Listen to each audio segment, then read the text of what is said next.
And now, a message from Seattle Seahawks owner, Ken Behring. Hello, I'm Ken Behring.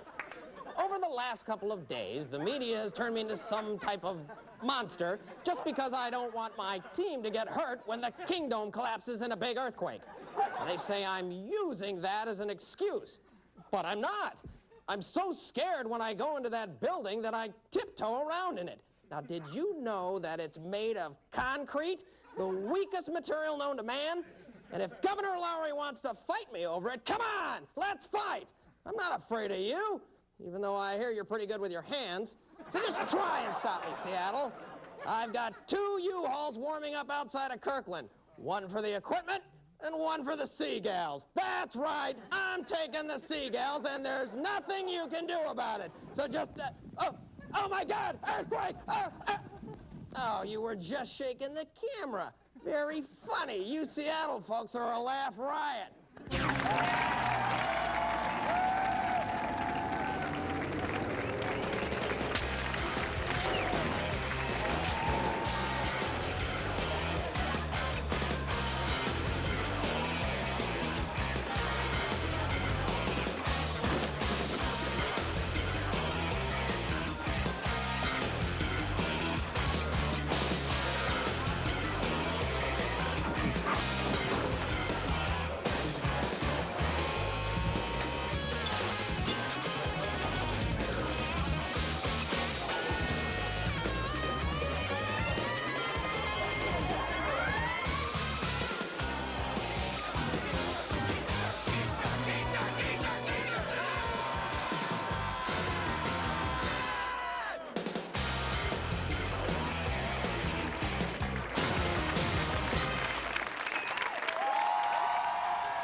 So much. Thank you.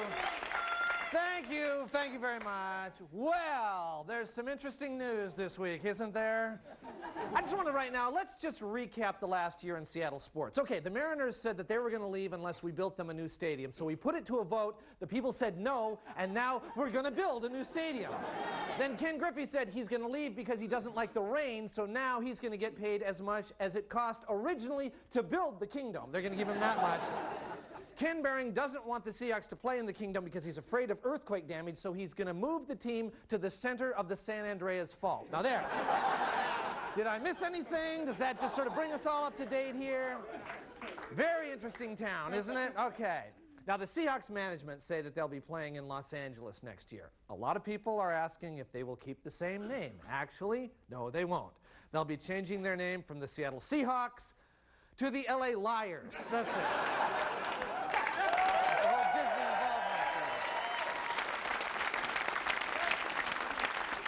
Now, the county, of course, as you've heard, has put a restraining order on the Seahawks. It's several pages long, and it restrains them from doing all sorts of stuff. They're restrained from moving the team. Ken Behring is restrained from appearing in public in a Speedo, which is a good thing. And during the negotiations, the Seagulls will be sequestered in the governor's office. And I'm sure that'll lead to another restraining order. So, anyway, now the Seahawks have filed suit against the county. They say it's okay for them to break the lease because they haven't been provided with a first-class facility. Gary Locke says the Kingdome is a first-class facility, and I guess he defines first class as a butt-ugly concrete mushroom with 2.5 working bathrooms and ceiling tiles that are held together with duct tape. I personally think the Kingdome is more like business class, okay?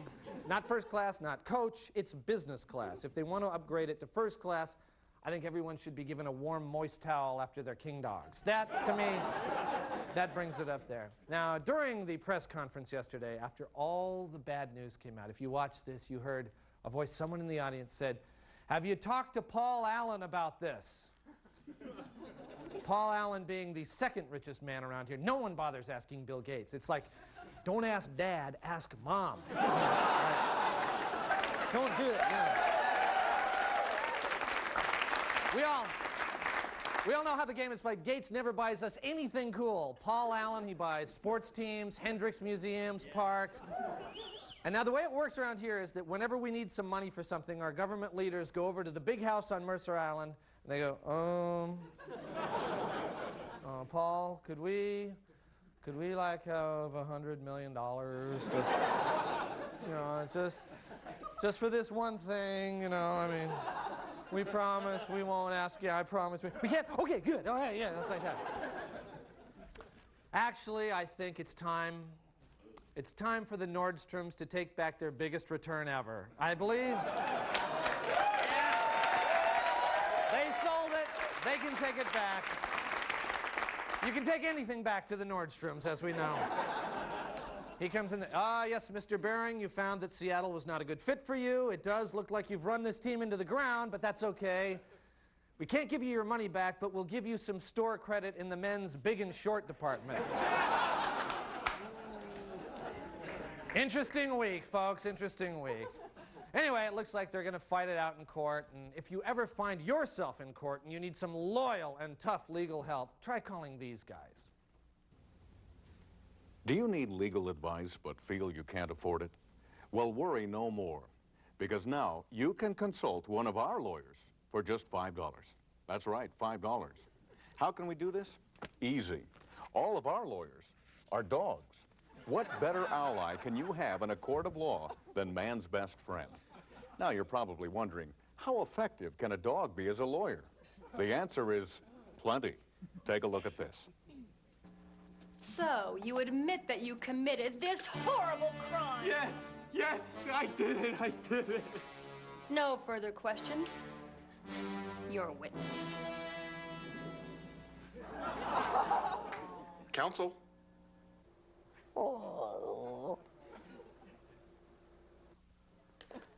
Has the jury reached a decision? We have, Your Honor. We find the defendant not guilty. But he confessed to the crime.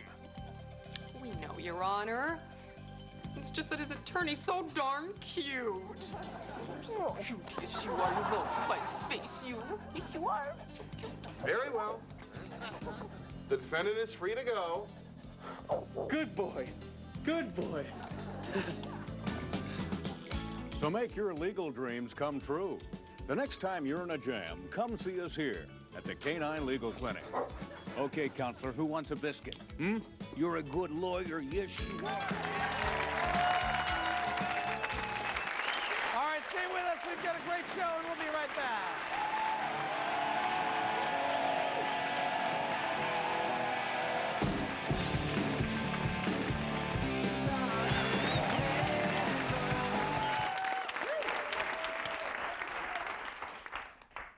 Hi, Doc. I'm here for my appointment.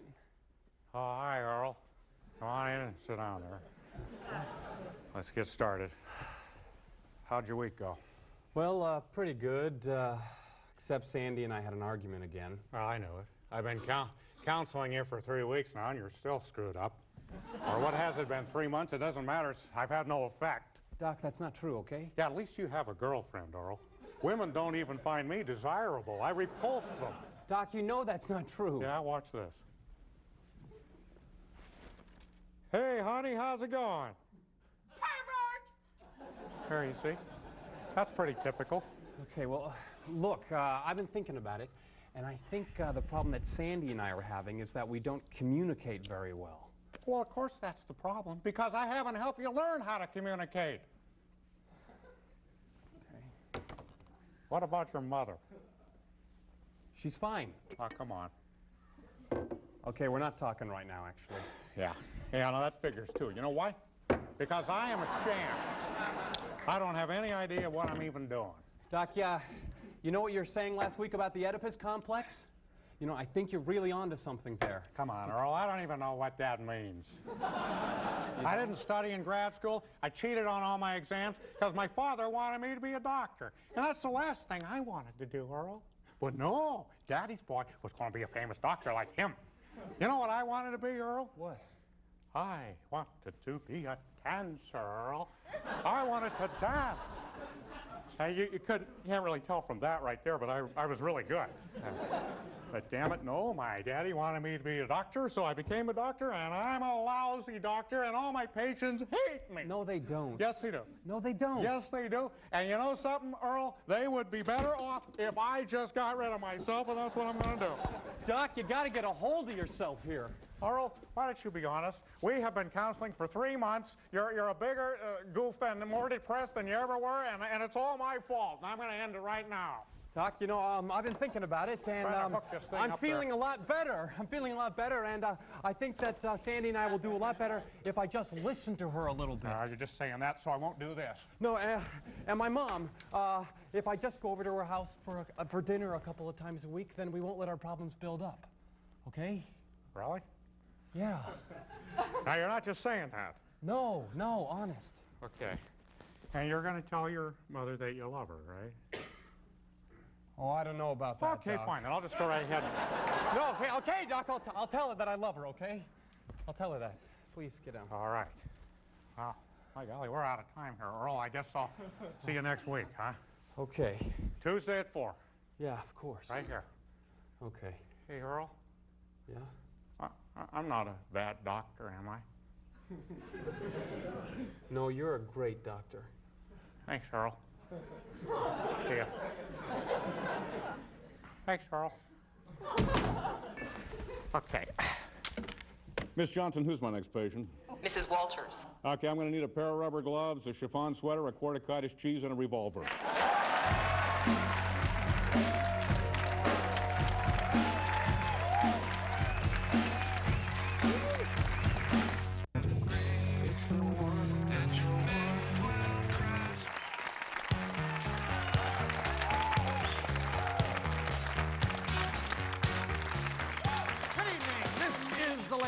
Well, the new Gates Computer Science Center building was officially dedicated at Stanford University this week, with Bill Gates himself in attendance. Now, the ceremony was briefly marred, however, when a group of fraternity boys who didn't recognize Gates dragged him into the men's room and gave him a swirly. Energy Department officials say they can cut $49 million in spending at Hanford's radioactive waste tank farm this year without affecting safety-related equipment. They're also pretty sure that they can make a profit from the waste by bottling it and selling it as Zima Gold. State Senator Pam Roach of Auburn says there ought to be a law against penile implants for prisoners. She's sponsoring a bill called the 3 Strikes and You Don't Get a Bigger Penis Law.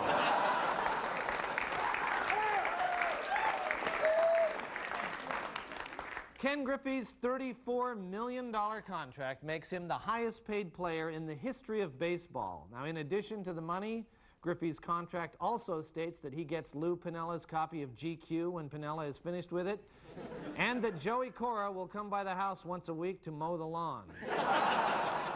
Cora did not take the news well. Microsoft made an agreement with Walmart stores this week to sell Walmart merchandise on the internet. They say that even on the information superhighway, people will need to pull over once in a while for cheap cigarettes and tank tops. State Senate Majority Leader Sid Snyder has apologized for calling U.S. Congresswoman Linda Smith a, quote, self-promoting miserable bitch. Snyder says that he has since learned that Smith has a number of other people helping with promotion. A group of Republicans in Olympia want to make chlorofluorocarbons legal in Washington state, despite the fact that they are banned internationally. The group says that if this fails, they're ready with a second proposal to, quote, cover the oceans with oil. A Washington State University anthropology professor has suggested that if Bigfoot is ever found, he should be hunted down and killed. Here with an alternate view is Bigfoot. Bigfoot. How are you, Bigfoot? Nice to see you, Bigfoot. My name is Vern. I'm standing backstage there waiting to come on. One of your technical crew people asked me, hey, Bigfoot, are you like a bear? You know, you do you know what in the woods? That's really clever there. What a mind. Never heard that before. So why don't let's hunt me down and shoot me, but not Mr. Witty back there. We want to make sure we preserve that gene pool. I just don't get it. Some anthropology so-called professor from Wazoo wants to hunt me down and blast away. And keep in mind, incidentally, that this is the same university that recently announced a research study on how cow farts affect the ozone. This guy's living in Pullman, and he thinks I don't have anything to live for.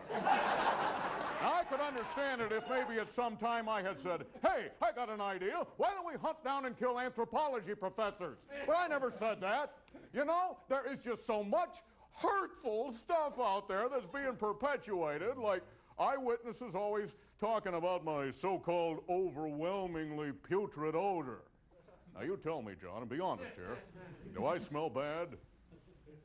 No, not bad. Do I smell familiar?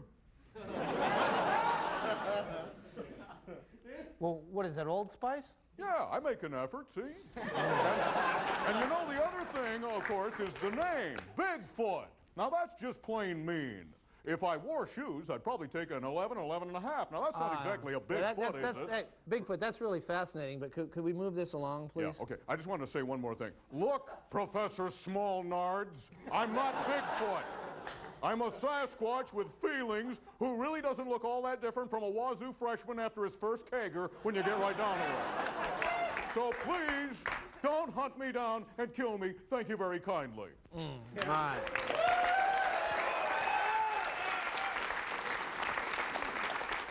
Well, thank you very much, Bigfoot. You're welcome, lardass. Finally, King County health officials say there's not really a local rat epidemic and blame the panic on sensationalizing by TV reporters.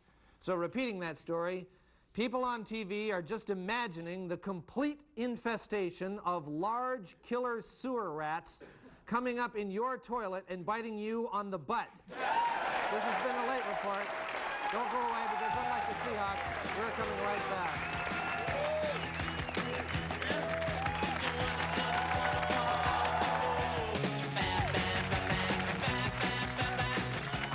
Studio amplification for Almost Live provided by American Music.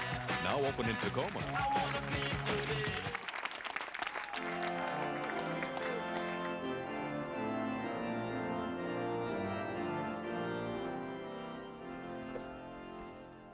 In the beginning, Seattle created the Mariners and the Seahawks, and they sucked.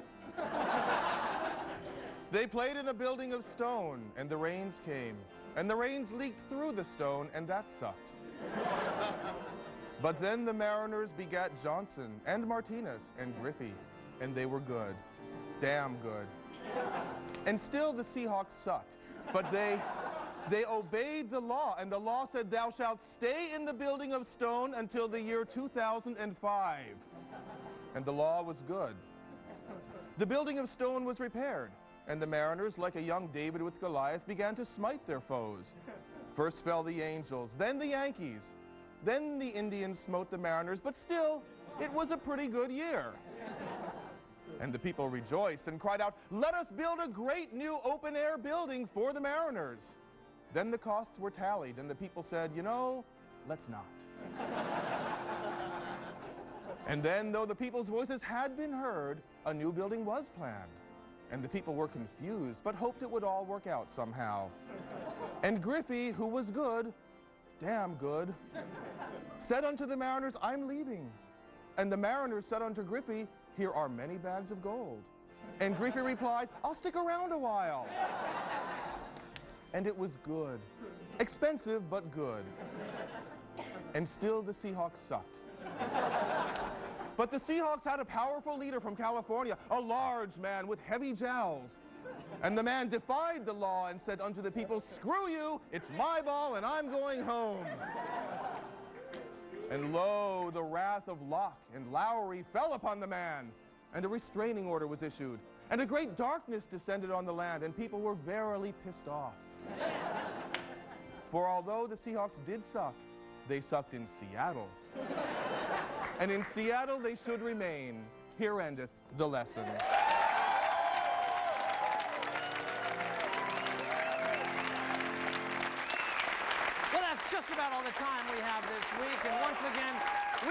like to thank you for inviting us into your homes because they're so much nicer than ours.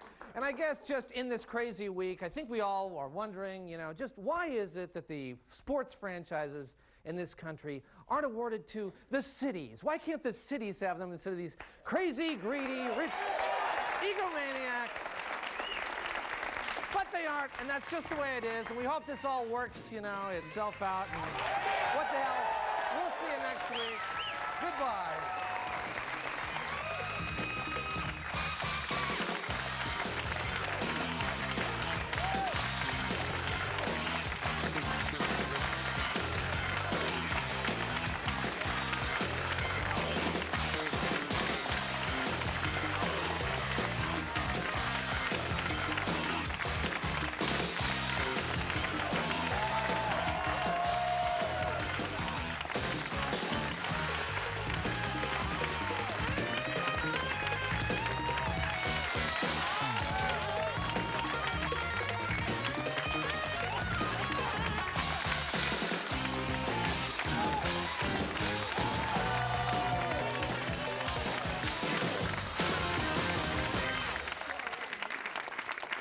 Maybe this isn't a real good time, you know, to bring this up, but I just wanted to say one more thing before I left town.